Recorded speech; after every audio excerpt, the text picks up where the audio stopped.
rifles, right? This is a brown bess. This would have been militia issue.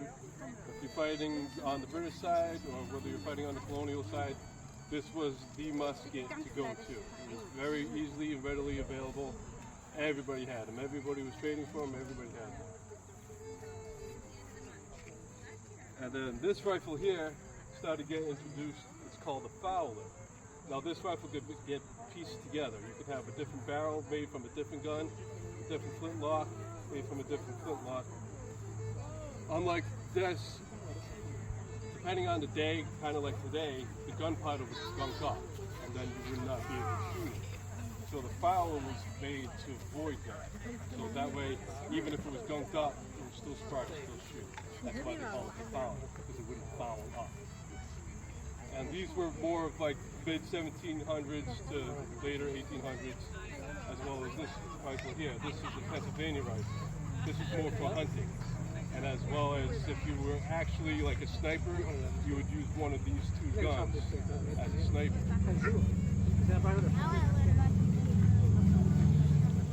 While we move on over here,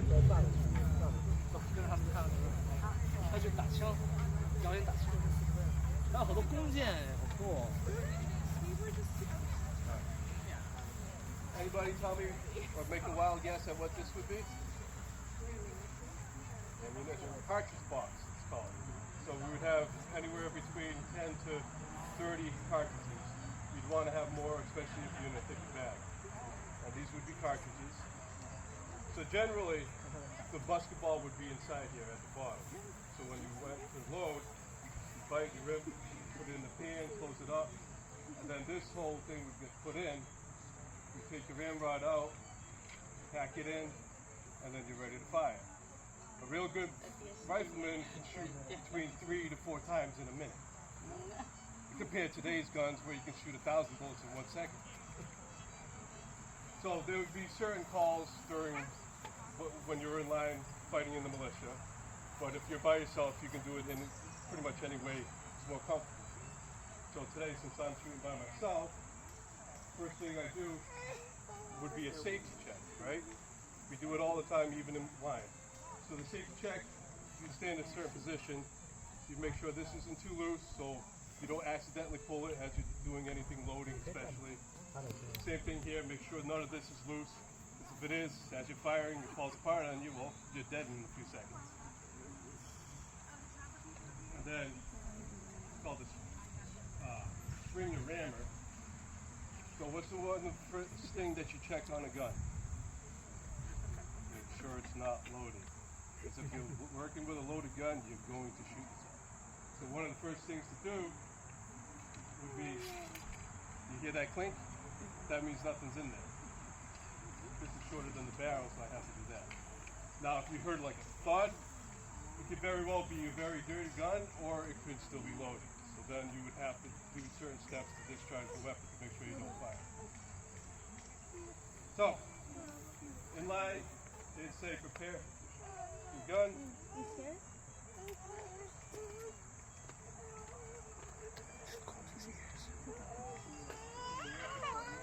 Put on the hand itself. This is the flash guard. So that way when it shoots, this will make it spark. You leave your trigger cover on top, so in case I accidentally pull the trigger, it's going to hit the leather and not make that spark. It won't shoot. Always keep it away from yourself. Even though I'm being very safe. Well, normally, again, I would ram that in. Once I'm loaded, you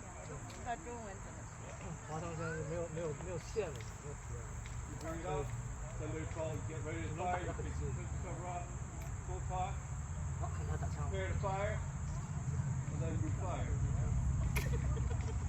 Now that didn't shoot, right? Alright. What happened? It's called misfire. You saw the spark but didn't shoot. That could be one or two things. This is loose. So now I have to go to my tool. So what happened was because my flint was loose, instead of sitting in and sparking like it's supposed to, it got pushed in. That's why my rifle didn't fire. Now if it doesn't fire again, I'll switch my other rifle. Right? Oh yeah.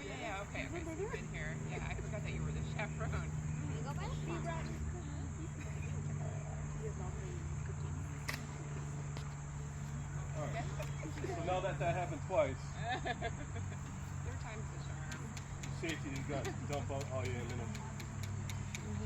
Alright. So, since that one didn't work, I'll go grab a different one.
Clog. Exactly. Sometimes if I don't use enough powder here, it won't allow it to go inside the actual barrel.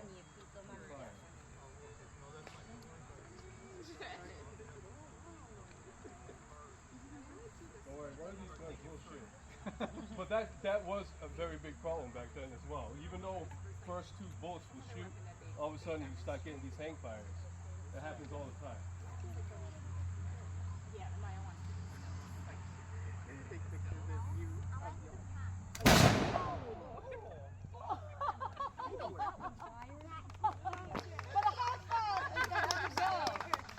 So generally speaking, the brown bass accurate up to about 75 to 100 yards, depending on who can shoot it. The other rifle I had, generally about 200, 250 yards. But if somebody is at the parking lot, well... Oh, I don't have anything loaded in this. Oh, okay. No, just the powder. No, I see. I'd be shooting at the mammoth if I had a bullet in it. Okay. No, it's just the powder. I see. I love the smell of it. Oh, yeah.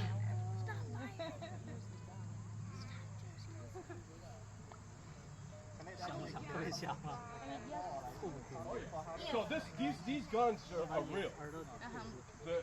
You put a bullet in this, it's going to kill something. Generally, like I said, this would be a hunting rifle, so it's a 54 caliber rifle. Yeah.